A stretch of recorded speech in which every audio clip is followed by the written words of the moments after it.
You know Gray Bar for electrical parts, but there's one more thing you may not be thinking of us for that can help maximize your next project's total value. Our pre-project planning services are designed to help you win the bid, save on labor costs, and keep your installers productive across your entire build. The sooner you call us, the better. Because when we're there from the beginning, we can anticipate your needs and help you solve problems before they become problems. Yep, Gray Bar does that.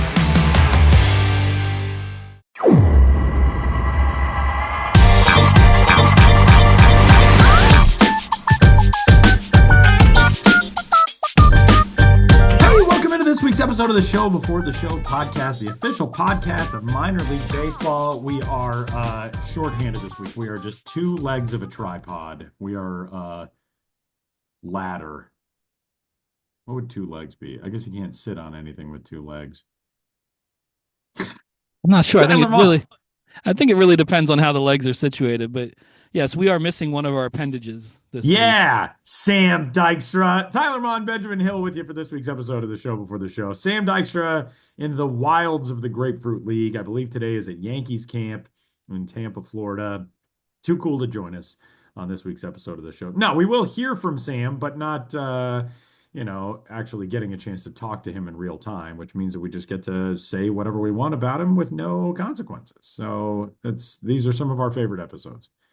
There are. Unfortunately, it's been a busy week, and I had to take off yesterday, and so my research is into Sam's life, which is an ongoing project of mine, of course. I've not come up with any anecdotes or dirt similar to what I was able to dig up last year. His stint as a Mickey Mouse mascot in Times Square. Right. But we're going to be working on that, and I think we're going to have at least one more episode, just you and I, Tyler. So we're going to keep working on it. We'll find more. We'll find more dirt. Getting to the bottom of the Sam Dykstra story. Thanks for the tip. That's a real callback for those who, if you know about the Sam Dykstra story. So it is. It's just the two of us on this week's episode of the Show Before the Show. But we have a lot coming your way, and we are excited for another episode. You can, of course, get in touch with us. Podcast at milb.com.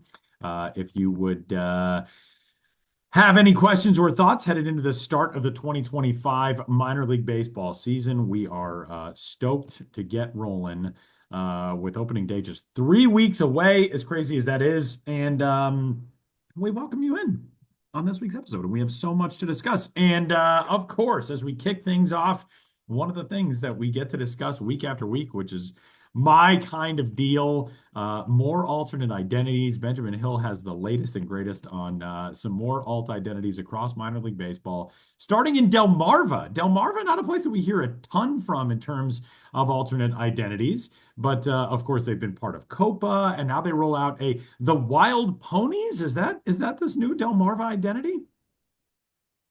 It is the Delmarva Wild Ponies, which I don't think when I think of like Delaware, Maryland, Virginia, which is what Delmarva stands for, which I only learned like 5 years ago. I don't really think of Wild Ponies. So what's the story here? Well, you could, Tyler. If you were, I guess I hate to say it, a little more educated, then you might think about Wild Ponies. You're right. Delmarva is Delaware, Maryland, and Virginia. But if you break that down just to the Marva part of the equation, the marvelous part of the equation, Maryland and Virginia, Assateague Island is a 38-mile strip of land split between Maryland and Virginia, and it is known for its approximately 150 wild horses, wild ponies. So the Del is getting left out of this portion of the Delmarva equation, but yes, Maryland and Virginia are both equally home to Assateague Island, home of these wild horses that are, a real attraction and really beloved by a lot of people. I didn't do too much research into all this, but an interesting thing is that no one really knows how these wild ponies ended up on this island, and there are various theories. But exactly how a thriving population of wild horses developed on Assateague Island, we do not know. It's up to speculation. I don't know if you have any ideas. Tyler? Having just learned about this, now I expect you to have a theory Yeah, as to now I why gotta there are I gotta wild have the horses. theory. I will say the logo very cool. And the concept behind it very cool. But yeah, I have no idea. I also don't know, like, I would assume it's just, some horses ran off. They were in a camp very early on. The theory is a popular local legend, according to the Delmarva Shorebirds, is that the wild ponies arrived in the region as part of a shipwreck in the 16th century off the Virginia coastline, but there is no proof of that shipwreck. The theory is that the shipwreck was close enough to the shore that the horses swam from the shipwreck and they survived on the island. This is one that I think is probably a lot more likely. It says another theory is that mainland owners brought over these ponies to barrier islands like Assateague to avoid taxes and fencing laws. That seems a lot more likely. But yeah, I would assume it's just like, somebody was asleep one night and one of their horses was like, I'm out of here. I'm gonna go live on my own on this island. I feel like that's probably the thing. But the logo is really cool. I like it. Yeah, it features a quote saltwater cowboy escorting a wild pony to shore. And I didn't really know there was such a thing as saltwater cowboys, but that's what's happening in the logo for the wild ponies, and they will play as the wild ponies, the Delmarva Shorebirds, on May 17th. And you're Also, a right, cool Tyler. name for an alternate identity if they wanted to play as the Saltwater Cowboys. That's a pretty cool one. I like that a lot. Yeah, the Saltwater Cowboys would be a great follow up to this. But yeah, Delmarva is not a team that has been super active in this space, although they do have a Scrapple alternate identity for the last couple years. I'm not sure if they're dusting that one off for this year, but on multiple occasions they played as the Scrapple, honoring the sort of animal byproduct boiled mush that is then fried in a breakfast Hmm. staple. It's pretty good. It's pretty good because they It are sounds good. actually one of two teams that have done a Scrapple alternate identity, and I was in the ballpark for the other one, the Lehigh Valley Iron Pigs, because when you get to that portion of Pennsylvania and the Pennsylvania Dutch, more in central PA, some Scrapple around there. So Scrapple big in Maryland and Pennsylvania. Yeah, it's a German. Pennsylvania Dutch too is like German people, but somehow when they were in the U.S., they got kind of called the Dutch, but they're really German. But I should know more about this history. I grew up in Pennsylvania, but yeah, the Pennsylvania Dutch are basically Germans. But anyway, it's a good industrious nature. Is like you're going to use everything, so you boil this stuff up, add some flour or cornmeal or whatever, and fry it into patties. And it's a breakfast tradition. But anyway, neither here nor there. That's an old one. We were talking about the wild ponies, and yeah, there's a couple other new ones as well. Not as many as last week, but still some new ones this week. We have the Fredericksburg Frogs, the Frednats, the Fredericksburg Nationals, playing as the Frogs, and the Frogs were a all black team. I think on an amateur level, not officially in any Negro League configuration, but they played for decades from like the late 1919 around there, all the way into the 40s. And so the Fredericksburg Nationals, who I remember when I visited that ballpark, they have a huge like history wall in the outfield concourse, and more professional baseball history and just baseball history in general in Fredericksburg than you might initially think, and obviously a ton of American history in that area with George Washington growing up nearby and his mother living in the town proper and all that kind of stuff. So lots of history in Fredericksburg, lots of baseball history, and the Frogs is them honoring an all-black baseball team that played for a lot of decades in that area. But as is the case with a lot of old baseball teams, and sometimes particularly with league and black teams, the documentation is not too much, kind of hard. So Body. there, yeah, so they weren't able to really model this identity on any previous iteration of what the team looked like. So if you look at the Frogs' identity, it looks pretty modern, but they are trying to pay tribute with this more modern look. And by more modern, I mean modern in a minor league baseball context, a little more cartoonish and goofier. And this frog is, a high stepper. He's got some pep in his step, and he's kind of strutting about. And It looks like he's leading a parade. He's yeah, got leading like the parade is the way yeah. to put it. Yeah, like marching through town, leading the parade. The Fredericksburg Frogs. So that's another good one. And our colleague Joe Trezza was able to write a standalone story on that. So check that out on milb.com/MLB.com to see the Fredericksburg Frogs. And they are going to be taking the field in Fredericksburg. When is that again? I didn't write it down in my notes, but rest assured, they're going You to can be go to taking milb.com/Fredericksburg and Yeah. learn. And not only that, but you could find the rest of their promo schedule as well. But yeah, I like that one. Yeah. And then one more, at least for the time being, and we will run out of these to talk about, but this month is certainly a good month to get things straight on the alternate identity side of things in minor league baseball.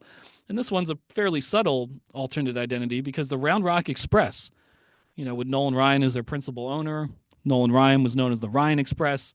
The Round Rock Express have always been named, to a large extent for Nolan Ryan. There's also a railroad history in the area, which helps as well, a kind of dual tie-in. But Round Rock Express, the team name, a tribute to Nolan Ryan, and I'm going to cough for a second. I'm back. They have an alternate identity, making this connection even more explicit. The Round Rock Ryan Express 34s. So incorporating Nolan In Ryan's case you were number. confused as to which baseball express they were named after, it is not Walter Johnson, the big train. It is the Ryan Express. Now we know more clearly. Yeah, and this logo has a locomotive with the number 34, which of course Nolan Ryan's number, and it says in cursive, the Ryan Express over it. And boy, I've got a little bug in my throat. After talking about the Fredericksburg Frogs, now you've been attacked by I don't know, a flying, the enemy of a frog. Although people say you have a frog in your throat. Never mind. God, I'm sorry. That was so cheesy. I apologize for all that. Cheesy, okay. a thing that we talked about last week with the cheese salads in Akron. See, it all comes back around. It all ties up eventually. It all makes sense eventually. I'm trying to get through this. Yeah, I don't know. He's playing hurt.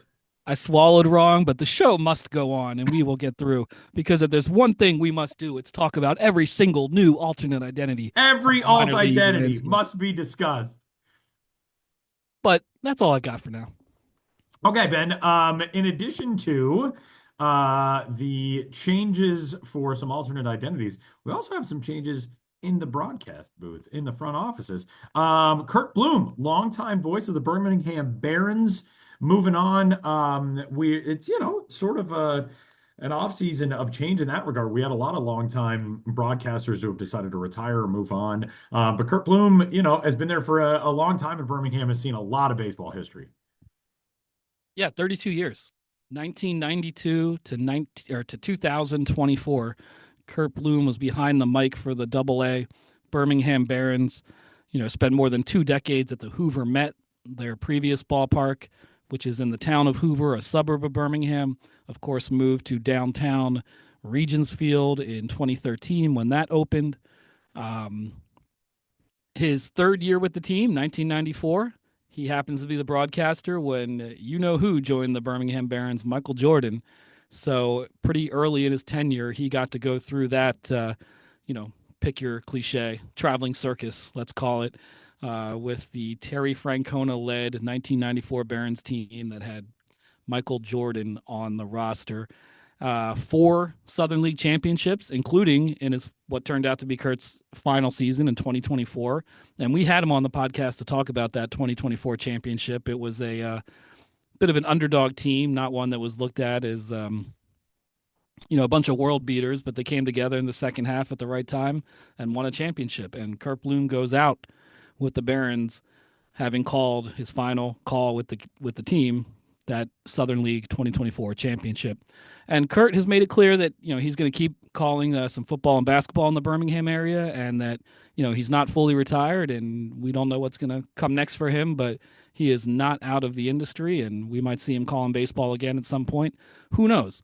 But we featured him, twice on this podcast. Once about that 2024 championship, and I also interviewed him in Birmingham in 2023 when I visited, and I've turned that story, or that interview, into a story on my newsletter, The Baseball Traveler, that will also be a story on milb.com/MLB.com, just as a way to give a tip of the cap to Kurt Bloom and his 32 seasons with the Birmingham Barons. Pretty cool stuff. And you can catch it all from Benjamin Hill on milb.com. Anything, we're 3 weeks out. Like anything else, this is sort of the time where we enter that kind of cone of silence where teams' promo schedules are out, alternate identities primarily are out. Is there anything else that you're like, all right, I know this is coming. We got this in the works for the next couple of weeks? Well, pretty much everything. Aside from everything. Yeah, I'm spending a lot of time entering my team promo schedules into a spreadsheet, updating our ballpark guides. Of course, check out MLB.com/fans/ballpark guides to see a detailed write-up of every single minor league ballpark. Plan your own road trip on our interactive landing page. So working on getting those updated, working on getting those promo schedules logged. And of course, and I'm really working on this now, even though I say it every week, I'm really working on it. It drives me crazy, but I'm trying to get my own trip itineraries together for 2025, because that's what year it is. Yeah, and, I don't know how, but that is what year it is. Yeah, and as we've mentioned many times throughout the course of this offseason, there will be 4 new ballparks in 2025. I'm planning to hit all of them at some point in Salt Lake, Knoxville, Spartanburg, and Columbus, Georgia. And that sets me up well to get to other teams around those locations, although there's nothing really around Salt Lake in a minor league baseball context. And should have at least a space for 1 or 2 wild card trips, trying to hit places I haven't been for a while, or maybe special dates on the calendar. And working right now, talking to our good pal Josh Jackson, who's trying to help me out with it as well. He's my go-to guy in that regard, and we're trying to make a plan for the 2025 season, and it will all come together eventually. But man, I just start doing these itineraries, and immediately I'm like, oh no, I don't want to do this, because it's so frustrating, because you're like, oh, this works, but then I'm going to skip this team and I haven't been there in 9 years. Or this works, but that means I had to skip this concert I already bought tickets to. Or this works, but that's a period of the summer where my son's summer camp sessions are not happening, and I don't know, blah, blah, blah. It just drives me crazy. So I spend 20 minutes, get frustrated, walk away, say, I don't even want to do this. And then 20 minutes later, I'm like, I have to do this. Of course I want to do it, but I'll figure it out. I always do. And I always feel so retro or preemptively guilty when I do these, because I want to get to places I haven't been. I want to honor teams who are asking me to visit. I want to see fans who email me who are, like to read my stuff, want to be designated eaters. I'm a people pleaser. I want everyone to be happy. And then when I put these schedules together, all I'm thinking about is how I'm letting people down. Wow. You can, of course, keep up with Ben at the Ben's Biz content hotbeds, MLB.com, MILB.com. And of course, you can find Ben on social media at Ben's Biz and at the Ben's Biz on Instagram. And coming up, Sam Dykstra will join the show on his own.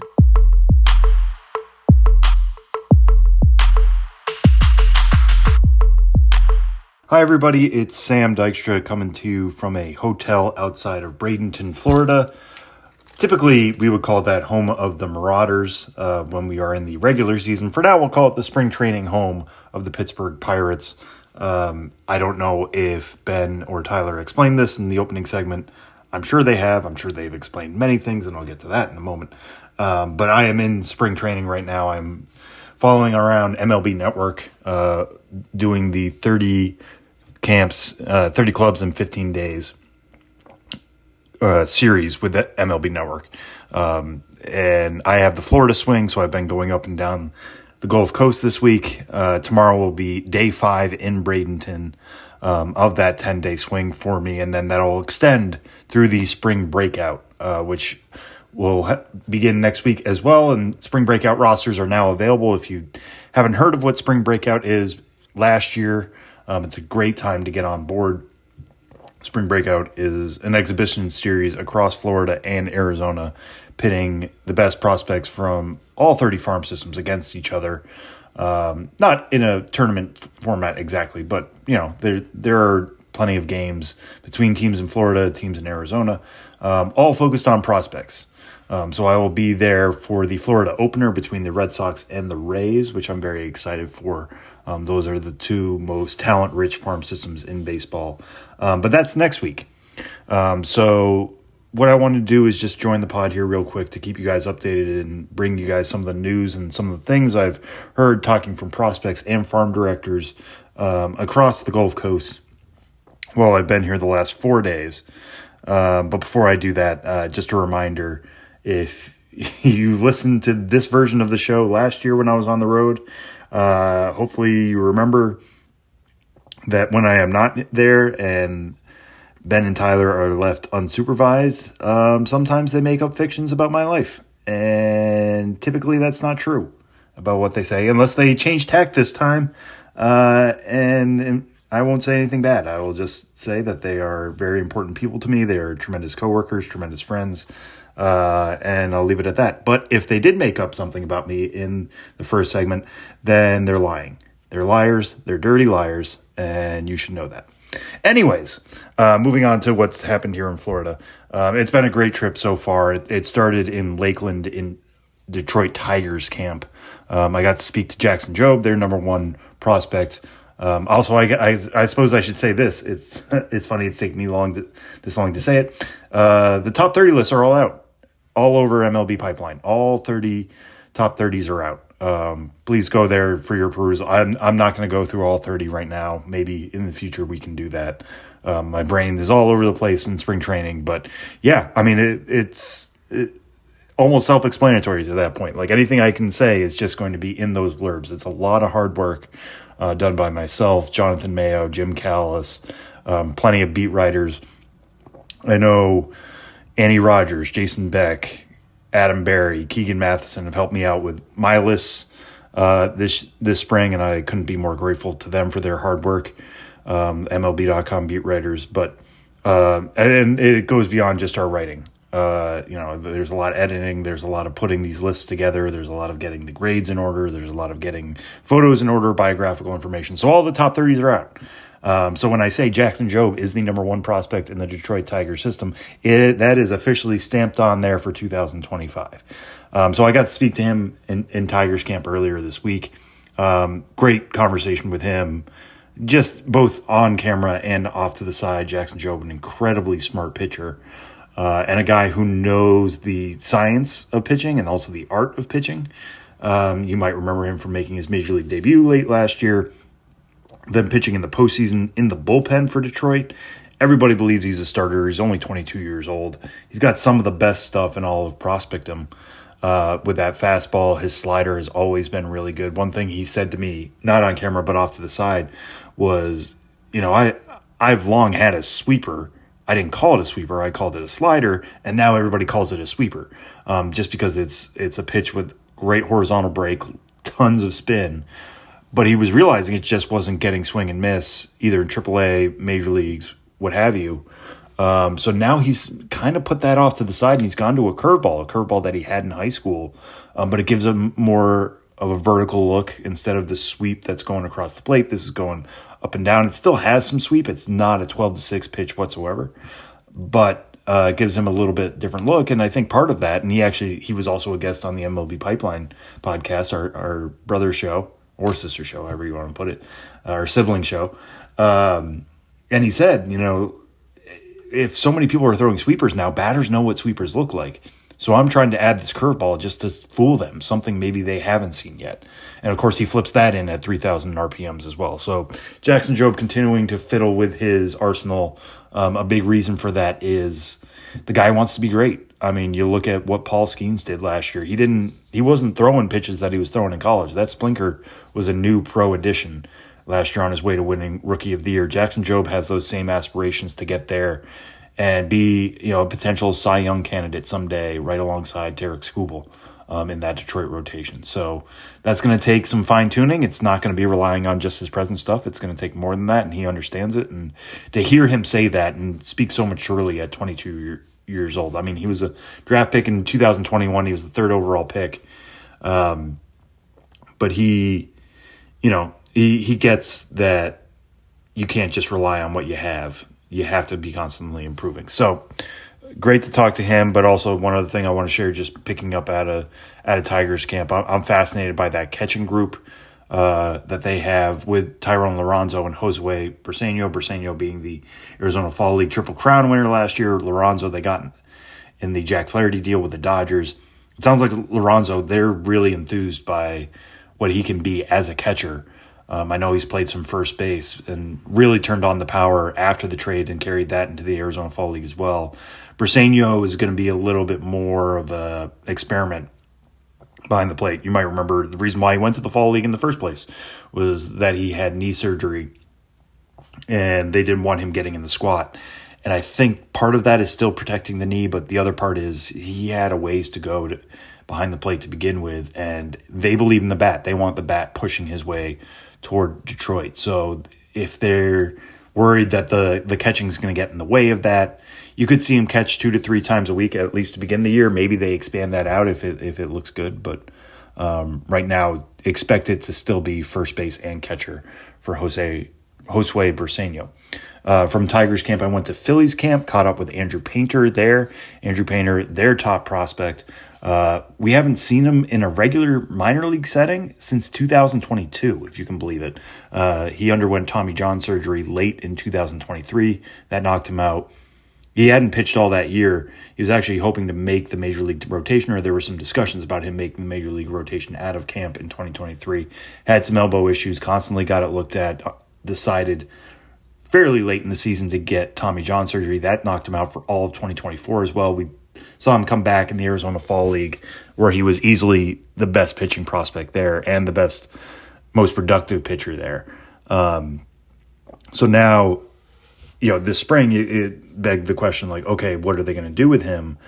And they've been taking it really slow. He's been throwing in bullpens. When I caught him earlier this week, he was coming off of a bullpen. He kind of joked that, hey, it was another perfect game, because when you're not facing batters, every bullpen is a perfect game. But he's going to start facing batters, it sounds like, next week, which is great. And they're going to slowly build him up. Maybe he opens up an extended. He doesn't open with an affiliate. The goal here is to get Andrew Painter into the big leagues, perhaps by July, or, actually into the second half, because the Phillies believe in his stuff and they have big aspirations, as they should. They want him part of that discussion in August, September, October, going as far as they possibly can. So they don't want to waste bullets early with Andrew Painter. They want to make sure he's fresh and good to go late in the year. So that explains that for now. If you wanted to see him in a Grapefruit League game, if you wanted to see him in the spring breakout game, be patient. It's not going to happen out of the gate. Even when he does actually report to an affiliate, I'm sure it's going to be limited innings to begin. But everything is progressing well. And after the last 2 years with Andrew Painter, just hearing about him throwing is a positive development. Still only 21 years old. He's 6'7". It's really fun to watch him pitch when he does. So that's really fun. And one other thing I picked up from Phillies camp is it's we've talked about this on the show before.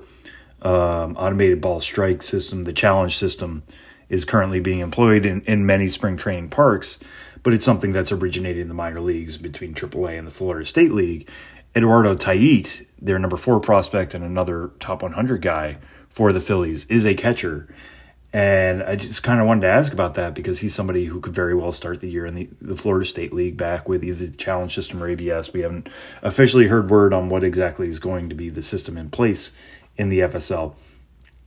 But that becomes part of the equation, right? Like we talk about when we evaluate catchers, how good are they at framing? How good are they at not always turning balls into strikes, but keeping strikes? There's many different ways to look at framing. But also, if you're a catcher and you're one of the 3 people on the field that can challenge calls and get them overturned, that's a skill in itself as well. And that's something that they're going to evaluate catchers on now. At least the Phillies are.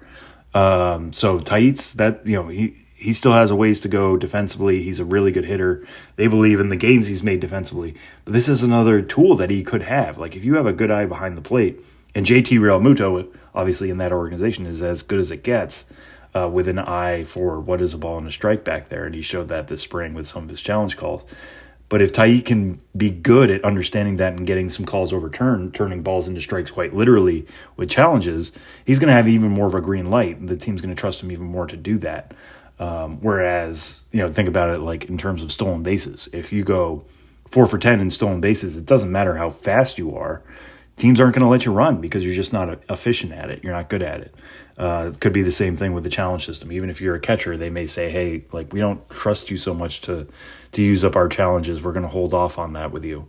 I don't know where that is going to be with Tait. I mean, again, he's just getting his career started. He just reached single A tail end of last year. He's only 18 years old, but that's just another thing to monitor with some of these Florida State League catchers and other catchers who are coming in who are learning the ABS challenge system well before their major league debuts. So just keep that in mind.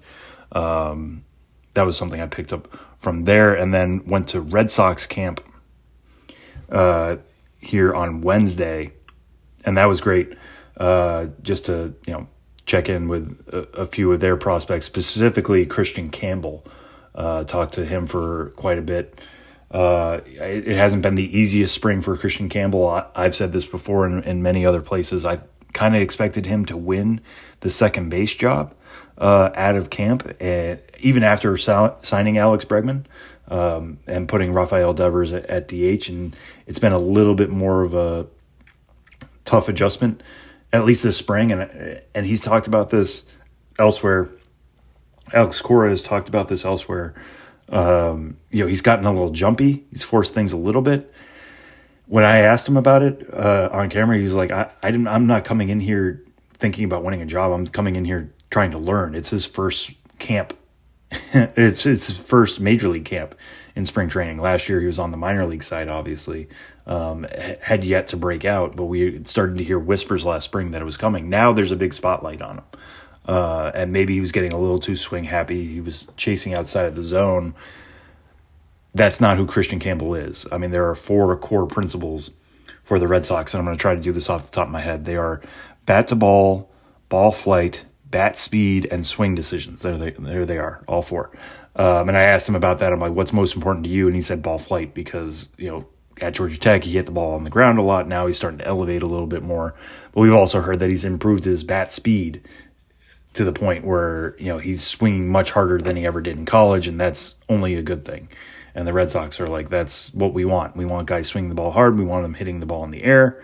And we want them swinging at pitches they can drive. So he's getting away from that last concept, at least early in camp. Some time to kind of perfect that and improve on it. Obviously, he has a track record of it going back to last year, but just something to keep an eye on. And, Ian Brown actually had a story on this guy. So I encourage you to go read that. But number 11 prospect, Mikey Romero, is somebody I heard a ton of when I was in camp. Brian Abraham, their farm director, brought up Mikey Romero. Alex Cora brought up Mikey Romero in his scrum. When I asked Christian Campbell who he was looking forward to playing with in the spring breakout game, he said Mikey Romero. He's somebody who dealt with a stress fracture in his back that limited him to only 34 games in his first season and then sidelined him until May last year. But now he's fully healthy. They use that phrase that we hear all spring training. He's in the best shape of his life. I get that. But I don't think they're selling us a bill of goods there. He's about to enter his age 21 season with Double-A experience, got hot late, and he seems to be buying into those core 4 principles. So keep an eye on Mikey Romero. He just homered on Thursday, the day I'm recording this. So there might be some signs that Mikey Romero could be that next big Red Sox bat, and clearly they have a system that's worked pretty well for them so far. And then finally, today I was in Yankees camp up in Tampa. I got to speak to both George Lombard Jr. and Spencer Jones, their number 2 and number 3 prospects, who have both homered twice in Major League camp. Kind of a surprise. Not for Spencer Jones necessarily. We've always known he has tremendous power at 6'6", coming out of Vanderbilt. It's major concerns about how he's going to make contact. He was second in the minors with 200 strikeouts last year. Not ideal during his time at AA Somerset, but he did a lot of work on his swing in the offseason. If you watch him hit now, he's really hunched over the plate. And I asked him about that, and he said part of that is just it seems to be what's clicked to trigger the more athletic moves in his swing for now. That's just the way it's working right now. Spring is for working on things.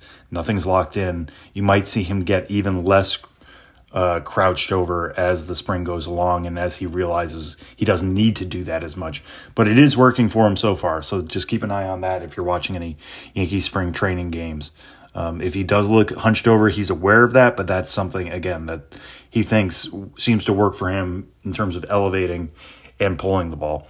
And then George Lombard Jr., somebody who was their first-round pick in 2023, he's still only 19 years old. They brought him over because they like the defense. He can really play shortstop. I mean, he's somebody we heard from scouts this offseason when we were asking about who could be the best defender in the minor leagues from 2024. A lot of analytics folks singled out George Lombard Jr. as somebody who could fill that role. So we've got a 60 on his field tool right now.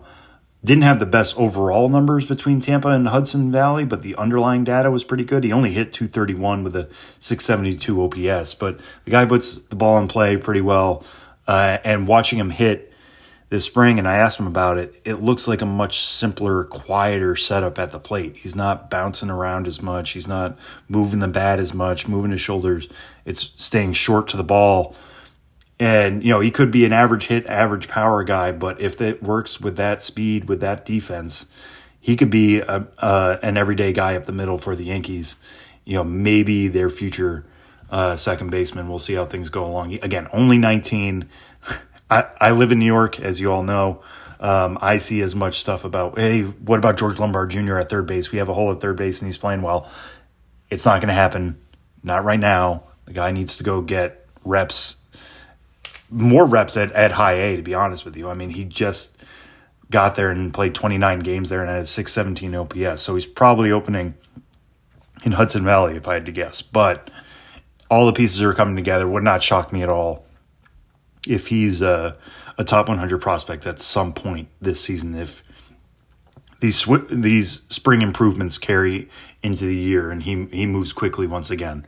So those are some of the storylines that have stood out to me so far. Like I said, lots more coming at you guys. I mean, it's been a big week at MLB Pipeline. Like I said, top 30 prospect lists out for all 30 teams. We rolled them out by division earlier this week, but if you're listening to this now, they're all available to you. So much good info to dive into, so many good ways to get ready for the season. And if you're watching a spring training game and a new pitcher comes in the 6th, you're like, who is that? You can find him. There's a chance you could find him on the top 30 list, learn about him while he's pitching. What we've heard from evaluators, what we've seen, what the data has said. There's just so many ways to research these guys, to source our reports and then to write our reports. So I'm really excited that they're all out there now for everybody else to enjoy. And then spring breakout rosters are out now. I'll talk more about that next week. And then our farm system rankings will be out on Friday by the time you guys hear this. So another exciting thing to dive into. So I am recording this late in the night on Wednesday just because it has been, or on Thursday, just because it has been a very crazy week for me, but an exciting one.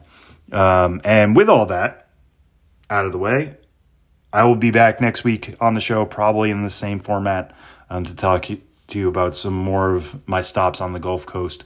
But I do want to introduce this week's interview, which is a really, really fun one for me. I may have talked about this on the show before. I'm not sure. I have posted about it on Blue Sky and other social media. There was a movie that came out at last year's New York Film Festival. It had been out in Europe a little bit too at some of the film festivals over there, but it was one that caught my eye when I was looking at what movies I wanted to see at the NYFF, and it was called Eephus. And obviously if you're listening to the show, you know a bit about baseball, you know about the Eephus pitch. We're going to talk about that in a bit. But any baseball movie at the New York Film Festival, I mean, that's straight down the pipe for me. So I wanted to go see it, then found out it's about New England baseball, and it's about a field, in this case in Massachusetts, which is my home state, that is being set to close, and there is one last men's league, rec league, whatever you want to call it, game that's going on before the field's about to be plowed over, and there's a new structure to be built there. I don't want to spoil too much of the story. It might sound a little bit familiar, but I think the way that this movie was made, crafted, shot, like performed, everything about it just feels so real and so visceral and so true to small town baseball. And, you know, we are a minor league baseball podcast. We understand small town baseball. You know, it's usually more small city baseball than small town baseball, but there's a true feeling about the love of the game and folks who want to cling on to that as long as they can in this movie. I highly recommend it. It is opening up in New York March 7th. I think it's opening up in March 14th in LA, and then it's going to go wide from there. Hopefully it comes to your area soon. I highly recommend seeking it out. Again, the movie is called Eephus. And so when I heard that the director, Carson Lund, was available to chat about it, I jumped at the chance. So here is something a little different for us. Obviously, it's not directly about minor league baseball. It's not about prospects. It's not about promotions. But it is about baseball, and it's about something that I think you'll all enjoy. So here is my conversation with Carson Lund.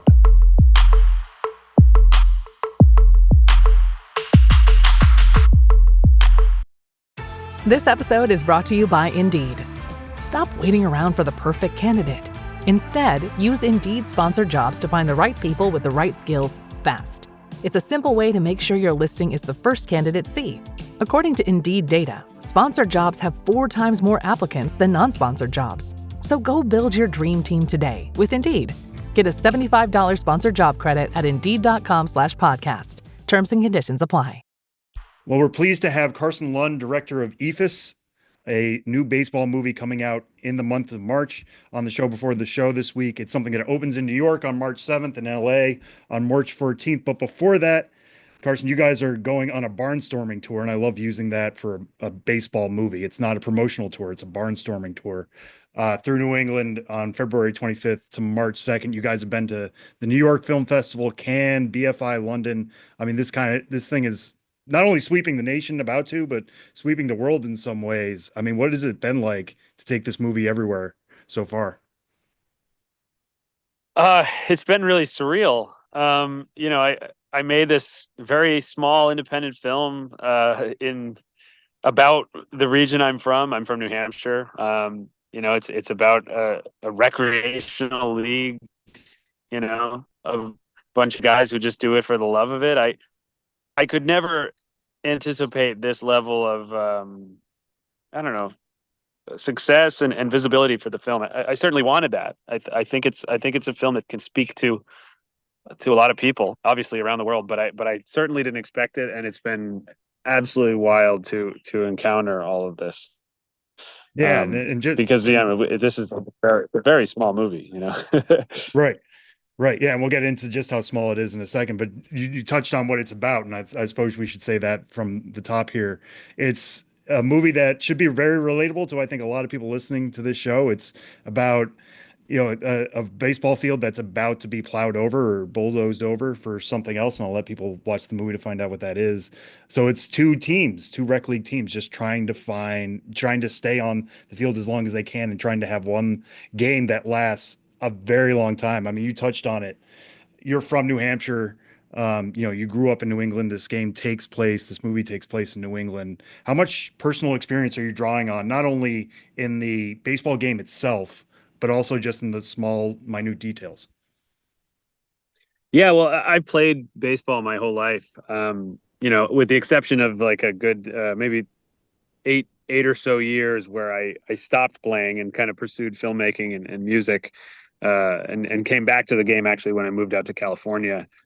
So it's definitely I'm definitely pulling from, the kind of characters that I've witnessed over the years, teammates, archetypes that people just kind of bring to the game.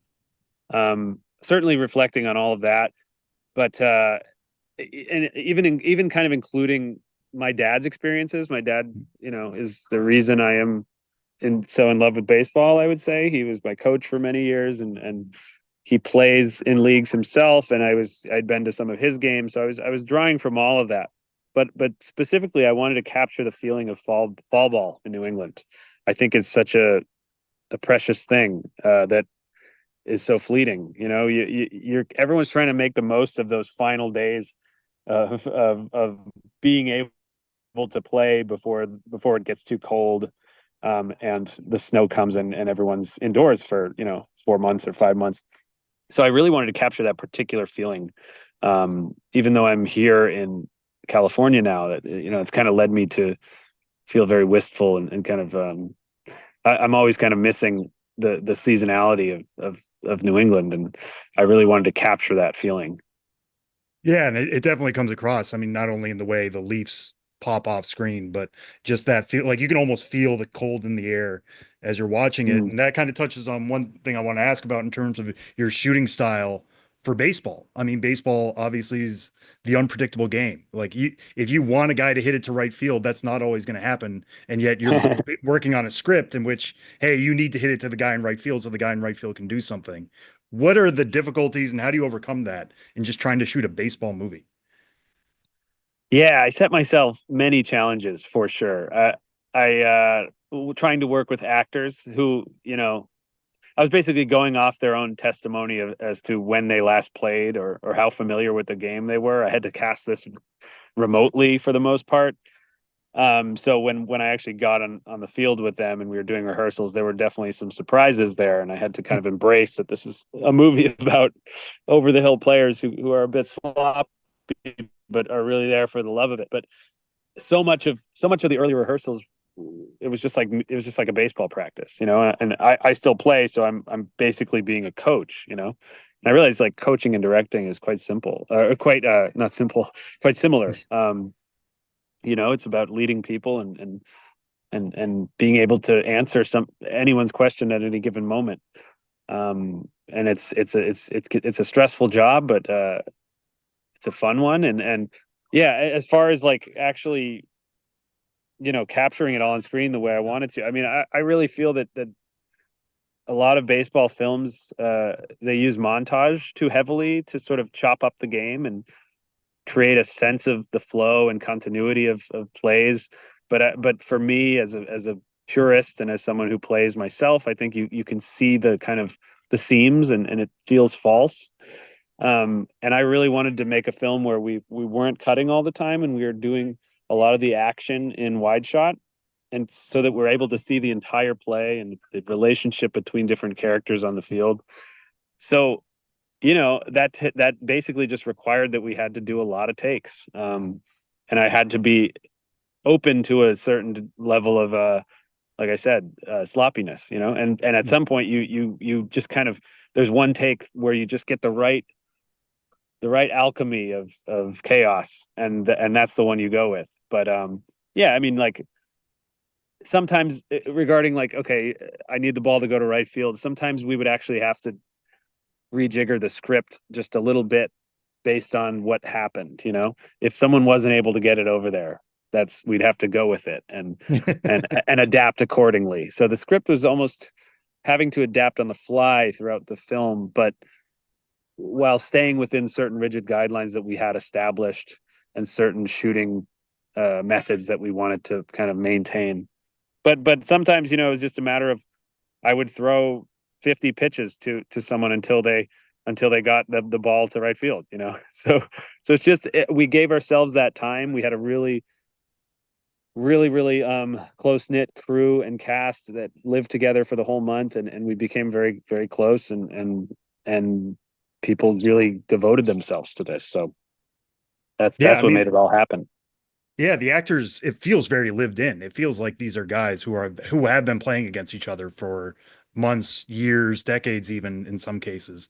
You touched on the fact that you had to cast it over Zoom in some ways. That kind of answers one question I had of like, how much were you weighing baseball skill versus acting skill for this? And, how did that kind of come together in terms of at what point then in the Zoom question was it like, hey, how long have you played and what can you do on a diamond? Honestly, that was usually the first question, because I already knew from the nature of online casting in this era that you see someone's face and you can hear their voice in their demo reel or whatever. So you already have a sense that this person's right for this world. And I'd rather cut right to the chase and understand their relationship to the game right away. And if they don't have any experience playing, then it's probably best to move on. So I had to ask that question early on, and then we would get into reading as the character. And sometimes I would require them to send me, a shot of them swinging a bat or throwing a ball, which is quite maybe a challenge for someone who might have lied a bit in the rehearsal, or the audition rather. But that it was really important, and we did. There were times in the early rehearsal sessions where, like I said, there were surprises, and then we had to adapt the script accordingly. There was a point when like in the film, there's a pitcher comes in late in the game to relieve the starting pitcher, and at one point that was going to be a different character, but for a number of reasons that wasn't going to be possible. So I had to make that change on the fly, and the film just kept adapting in that way. And I had both of my writers on set. One of them is the assistant director, and one of them is an actor, actually. So it was really fluid in that sense. But yeah, I mean, I think originally the conception of this movie was that it was about players who were really, really serious about the game, and maybe at one point were quite proficient. And then over the course of rehearsals and eventually getting into shooting, I think I just embraced that this is a movie about enthusiasts. This is a movie about people who are using the game more as like a refuge from stresses that may be in their lives, and almost like as a social space more than as a competitive competitive sport. So I like that there's this kind of like a wide range of skill sets on display in the film. Yeah, one of my favorite details in that way is one of the catchers has to squat on a bucket just to get into the squat. Anybody who's had to do that over and over knows the strain on the knees. And if you're getting up there, I just really like that touch in terms of, like I said, feeling really lived in. Yeah, there's a lot of humor too in that, right, totally. The aging bodies and the varying skill sets. We knew like this is ultimately a comedy, so I wanted that all to come through. Yeah, no, it absolutely did. And when you're talking about baseball movies, there's a long litany of movies that have come out over the years. But one thing that stuck out about this movie to me was, we all can't be Nuke Lelouch. We can't be Shoeless Joe Jackson coming out of the corn. We can be these guys, and we can see ourselves in them a lot more. How much are you drawing on previous baseball movies, or was this something you just wanted to be kind of on its own and stand alone? Because in some ways, it's like a grown up version of The Sandlot, but in many ways, it's not. It doesn't have like the cutaway scenes to the fair. It's all taking place on one day. Yeah, actually, one of my actors said that halfway through the shoot. He said, this really feels like the adult Sandlot. And I think he's right about that. But we actually made a decisive effort to really not model this film after other baseball movies. We didn't really watch them in the prep period. I think while we love many of those films, I think it was just many of them are just doing something very different than what we wanted to do. They were a lot of these movies are using the game as like a metaphor for some single individual's transformation. They're basically coming of age stories in which the game is just kind of like a metaphor or a vehicle for something else. I really wanted to capture the game, how it feels to play the game, how it feels to watch the game and just kind of live and breathe the game. Because baseball, I think, is a very unique sport. It has its own kind of sense of rhythm and time and its own structure. And we wanted to kind of make the script a reflection of that. So it was really just trying to obey the game itself that allowed us to make something that was kind of ironically, I guess, like just but to make the most distinct baseball film, you have to just actually really like dive deep into the game itself. Maybe and also we looked at a lot of other films, like I think a big influence for this movie is sort of this like this micro genre of films about the last time something is done. Like I guess we could call them like sunsetting films. I'm thinking about like The Last Picture Show or Prairie Home Companion, or there's another movie called The Last Night at the Alamo. All these movies chart the end of something, and I really wanted to capture that bittersweet feeling that those movies capture. So really, we're kind of looking at those films more than any baseball films. But yeah, I think baseball's obviously changed a lot, with in the modern era, especially with implementing new rules like the pitch clock. And I kind of wanted to make a film that captured the baseball as it was, a century ago. The idea that this is a game with its own rhythms and it can kind of go on forever, theoretically, and it allows you to connect to this youthful version of yourself. That's just sort of a version of like a childish joy, that's what I was trying to show on screen, basically. Yeah, I mean, there are no pitch clocks in Douglas, Mass. I can tell you that much. I mean, you know what I No, mean? Like hell no. most of the games that everybody are playing are this kind of timeless wonder that, like you said, can go on forever. You talked about the Yeah. script a decent amount and having to move it around. I've heard you talk about this, but one guy I'm sure you had to move around the script a decent amount for was Bill Lee. He's not the only cameo in this movie. It's also Joe Castiglione pops up in a way that I was not prepared for, basically running a pizza truck. Yeah. Can you just talk about getting those two guys involved in this movie and adding that level of heft to be like, wait, Bill Lee's just wandering out of the woods, kind of in a Joe Jackson way, but in a way all his own in the same. Yeah. Yeah. Yeah. I'm glad you found some joy in those cameos, because not everyone recognizes them, but of course the New Englanders will. Yeah, right. They came on board. Both of them came on board at different points.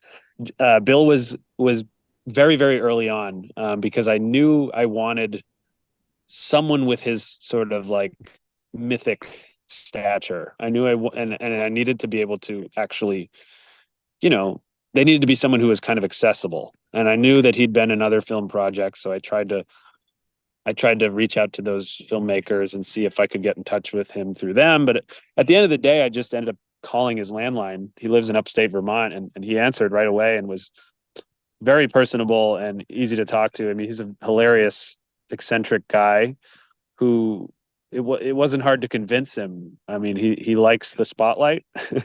So he kind of agreed pretty early on to be in this project, and that really helped me put the project together, basically, because you tell people in New England that you're making a movie with Bill Lee, and they sort of pay attention. So he was very early on. I mean, at one point he was a bigger character, but I just realized I couldn't. That would have required some heavy duty acting and paying attention to the script, and that's not really Bill's MO. So he's certainly a performer, but he kind of doesn't want to have words put in his mouth. So ultimately, we kind of figured out a new character for him, and it's the one you see in the film. And I like that there's a sort of like mythic quality to that person who comes and goes only for an inning. So obviously, I'm so grateful he's a part of the project. Joe came a bit later. It wasn't actually my idea, but we didn't have anyone to play that pizza truck owner, and I knew I wanted someone special. It's the kind of role that you can kind of stunt cast and you can put someone unexpected in there. I think people at one point were like, "Oh, it should be Big Papi," and I don't know if that would have been right, nor would it have been accessible. But one of my actors had worked with Joe in the past. He'd worked in radio in the Boston area, so he knew his contact information, and we were kind of in a bind and just needed to find someone. I think we were like a week away from that shoot, and fortunately he responded pretty quickly and was game for it. and it kind of dawned, like once he had the idea, it just clicked in my mind that he was absolutely right for it. I've been listening to Joe my whole life. He's like the voice of New England summers. And now, because of MLB TV, I get to hear his voice through the radio broadcast here in California. So his voice has been with me my whole life, and so often the commercials are about like where he's reading like Shaw's ads or Right. Stop and Shop. He's reading off different ingredients that you can go buy. And I thought, okay, this is hilarious. We got to have him just tap into that salesman quality like for this character. So yeah, he was on set for one day, and it was like a special day. Yeah, I mean, I think you guys even get him to curse at some point, which was like feeling like you're seeing your father curse for the first time. It was just so weird to experience that. But Yeah, he did just retire from radio, so maybe you guys are the first step on a movie star yeah. career for Joe. No, Joe C. it's there's a lot of there's a bit of magic around this film. A lot of like strange serendipitous events. One of which is him retiring. This is a film about like the end of an era, right? So with that, we have Joe retiring, and then we also have where the Paw Sox used to play. What's the McCoy Stadium? Right. Being torn down. It's something in the air. Well, it's a sign that you hit on something that I think you could drop this in many eras of baseball and people would relate to it no matter what. Yeah. And that kind of gets me to one part, which is, I mean, the name Eephus. Anybody listening to this podcast probably knows what an Eephus pitch is. It's just a big looping. You guys call it a curveball. You can call it whatever. It's just, hey, you're expecting a fastball. Here's a pitch coming in at 40 that you're not going to know what to do with. At what point did that feel like, oh, this is kind of what we can evolve this around? Like, did you thinking about the Eephus pitch come first, or was it, hey, we need something to call this. The Eephus is perfect. Yeah, that it's a multi-part answer. And then I want to first address something you said about it. What type of pitch is it? Because I've seen some folks online say, well, it's not a curveball, it's a changeup. And it kind of can be either. Many people throw it a different way. Right. And actually, Bill actually throws it with some topspin, so it is curving. So yeah, it's a peculiar pitch in that way, and it's also kind of like an endangered species within the sport. It only gets thrown when someone comes in for some garbage, like a position player comes in for garbage time and lobs an Eephus. But Zach Greinke has been known to occasionally throw it, and Nate Fisher, my co-writer, who also plays the character Merritt in the film, is a big Greinke fan.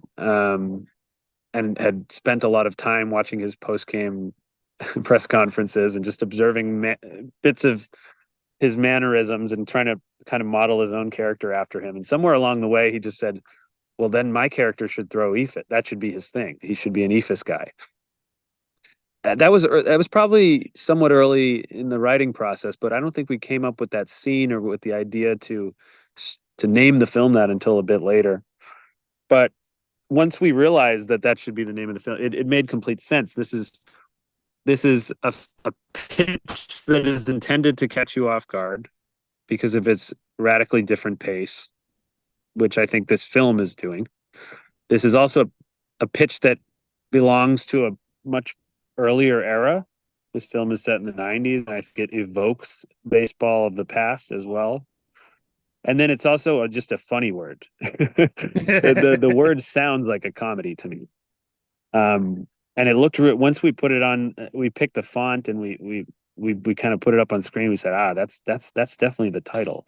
I think your audience might be the only one I've had the pleasure of engaging with who actually knows what the Eephus pitch is. Like, they probably, you're right. Probably everyone listening knows what the Eephus pitch is, but I've had to explain it to a lot of different folks in a lot of different publications.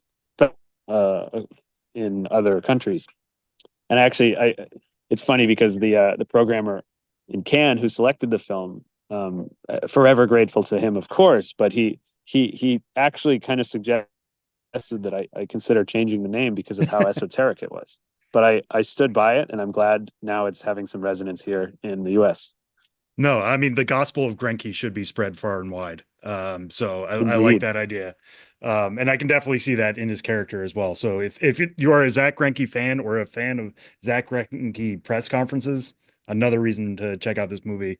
Carson, we'll end on this one, and this kind of comes with a personal story. Soldiers Field in Douglas, Mass. For anybody like worried that this is based on true life in some way, it still exists. It's still there.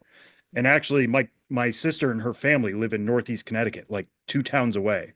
So over the winter after I saw the movie, I took my nephew to his soccer game, and I was like, can you just do something for me real quick? He's like, what? And I'm like, well, we're going to drive down to this baseball field. So my girlfriend, my nephew, and I, we went to Soldiers Field, and I took a bunch of pictures with him there just because, like, this is now a movie nice. set to me.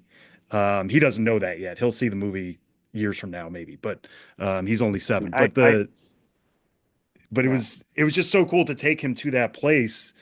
First off, like, how did you decide on that place in Douglas to be the place you guys shot this movie? And, who knows how iconic this movie is going to become, but like, what if you guys have a part in that becoming somewhere that people go, kind of like the cornfields in Iowa, or, like The Natural, it was shot in Buffalo and people start to know it about that. Like, you guys kind of have a stamp now at this one singular diamond. That's beautiful to hear. I'd be so honored if it became that culturally relevant, and that it did become kind of a film set that people visited. I think that's amazing. It's also just very funny to hear that, because I know how this all began as, like, I went to a small town council meeting in Douglas, Massachusetts, waited for my turn, and went up there and said, "Hey, I want to make a movie here." And it was very, very informal, and they said, "Yeah, sure." And the town just, like, totally rallied behind it, never questioned me once. I mean, they moved fall ball games to the neighboring town's field just to accommodate us and let us, like, really take over the space for a month. So it really feels like a home for all of us. I haven't really been back in a while, but I do intend to do a screening there in the outfield at some point. Maybe put up a big big inflatable screen in the summer or something. Maybe that'll be a yearly thing. Who knows? Yeah, it's such a meaningful field, and it actually, I don't know if you know this, but they commemorated Douglas's 150th anniversary with a Red Sox Yankees exhibition game there in the 50s. Oh, wow. Or sorry, it might have been the late 40s. It was Ted Williams and Joe DiMaggio played on that field. So that's not why I chose the field, but it is a nice perk that I discovered sort of just coincidentally. I chose the field and then discovered that, and I said it just sort of solidified that this is the right field for this film. I had searched for a long time throughout New England. I'd looked at probably 100 different fields, and so many of them now have chain link fences, and the ones with the old wood and the chipped paint, those are usually very far from any metro center.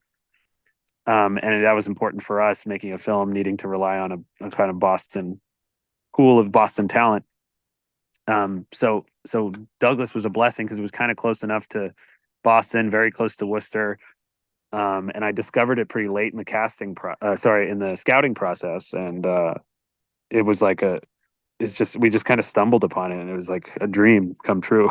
We definitely had to modify the script just a little bit because we had certain ideas of where the parking lot might be or where the woods might be, and so things kind of moved around a bit, but the bones of that field are just so beautiful and had this sense of history to them that suited the story so well that I felt we had to kind of just embrace it and move forward from there. And I'm so glad the town was cooperative.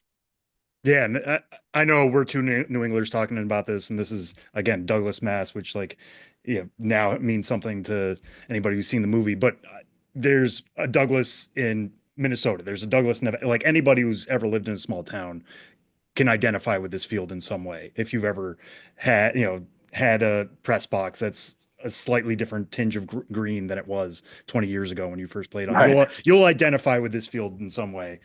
So there's a lot of universality in this movie. And Carson, thanks so much for joining us and getting the chance to talk about it with you. And best of luck on the barnstorming tour here coming up and everything else that is to follow as the movie moves wide in March. Thank you so much. It's really an honor to talk to you. And I don't know if you've heard this whole time, but there's actually a baseball game going on right over there. So hopefully that makes it in for the listeners. There we go. Signs of spring. Thanks everywhere. a lot. Yeah, thank you. Appreciate it.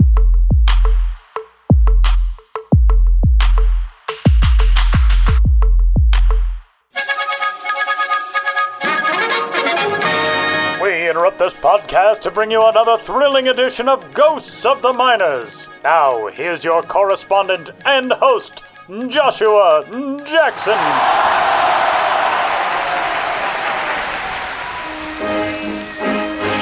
Welcome back to Ghosts of the Miners, in which all of you out there in Radioland must identify the legitimate historical ball club or player hiding amidst the fraudulent pair.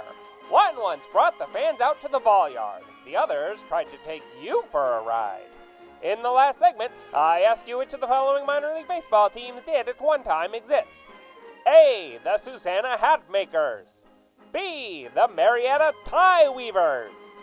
C. The Cynthiana Cobblers.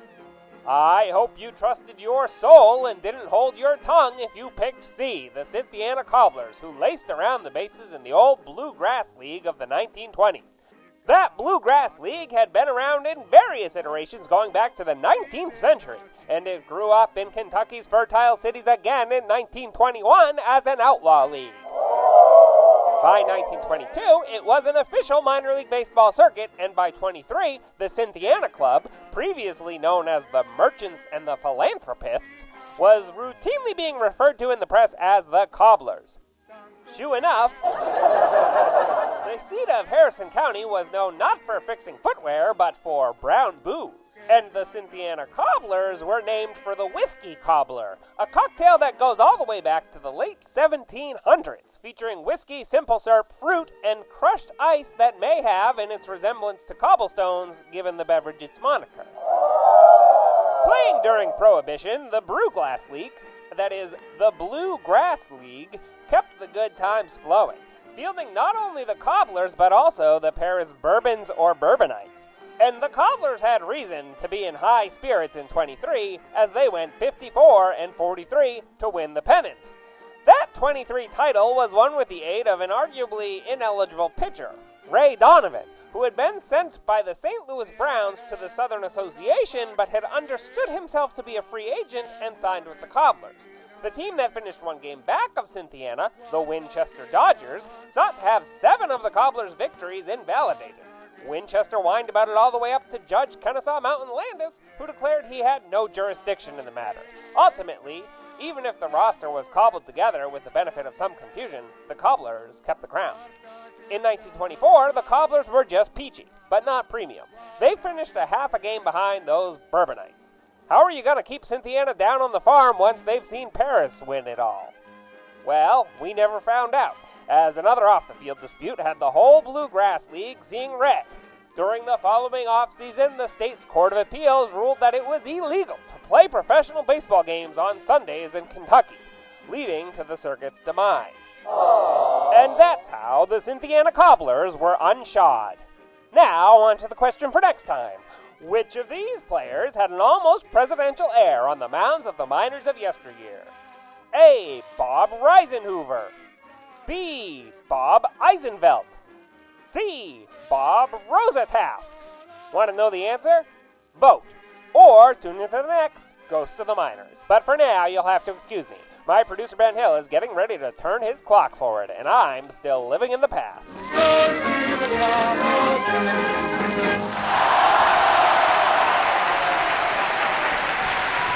Final segment of this week's episode of the show. Before the show, big thanks to busy man Sam Dykstra and to everybody's favorite Ghost of the Miners correspondent, Josh Jackson. We're going to get out of here because with 2/3 of us here, it would not be appropriate to submit Name That Dude to only one dude guesser. We know how difficult the task of Name That Dude is, so we're not going to do it. But, Ben, I will just invite you to name a dude. Give us a dude, Ben. All right. Usually when it comes to me and just throwing a dude out there, I think of being a kid collecting baseball cards, those 80s Topps card. I'm not even sure how to say his last name, but this is really the name that popped in my head. Is it Doug Deaconess? Doug DeCensis? Oh, yeah. DeCensis, I think, right?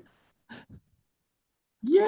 Yeah, it just popped. I was just trying to visualize random, 86 Topps cards, and for some reason that one popped into my head. But I didn't even know how to pronounce it. I am going to go with Jayhawk Owens, former Colorado Rockies expansion draft selection, I think.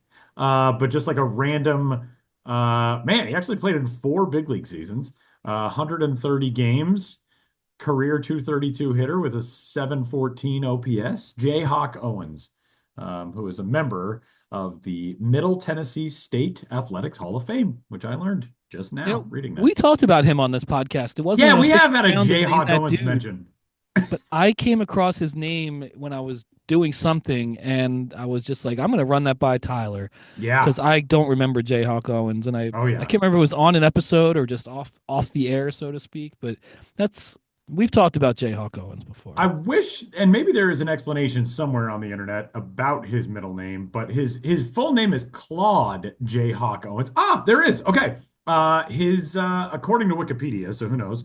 Although this is an article from our friend Thomas Harding at MLB.com. Owens has Cherokee heritage from his paternal grandmother, and that is where his middle name comes from. But his first name is Claude Jayhawk Owens, and now we know. Now you know the rest of the story. Good stuff. I like it. But how do you pronounce Doug? Doug DeCinces? DeCinces, I believe, right? How do you spell his last name again? D-E-C-I-N-C-E-S. Yeah. Yeah. And I was just visualizing those 86 Topps cards, and yes, that was towards the end of his career, but he still played 140 games. Man, 15 seasons in the big leagues for Doug. I would not have guessed that he played 15 seasons. Baltimore, then the Angels, then 4 games of St. Louis to close out his career. According to Baseball Reference, it's DeCinces. DeCinces? Huh. Yeah, another one that I would not to date myself, but his career was over shortly after I was born. So it's like one of those names that similarly I remember seeing in my baseball 20th century baseball encyclopedia book, but I didn't watch a whole lot of California Angels games when I was an infant. So I feel like it's a name that I've mostly only seen in print. DeCinces, according to Baseball Reference. Well, you learn something new every day. Now I'm looking up Brian Downing because that was a name that came up when I started to think about other 80s California Angels. We could go on and on. But the whole point is we're not doing Name That Dude this week. We're not doing Name That Dude. We're just naming random dudes. And, I enjoy that almost as much. This is a fun one, this week's episode of the Show Before the Show. Next week, we are very excited. We actually had this conversation today, but next week, Riley Pay of the Tacoma Rainiers will join us, the first full-time female broadcaster in AAA. Riley will join us. Great conversation. We'll hear from her. Coming up next week, we'll hear more from Sam Dykstra. And we may have some more exciting stuff coming up for fans of the Show Before the Show podcast soon. But we're not gonna let you know. I think we might. I think we might. All right. For the absentee member of this podcast, Sam Dykstra, and for Benjamin Hill, Josh Jackson, and all the rest, my name is Tyler Mon, and we will catch you next week.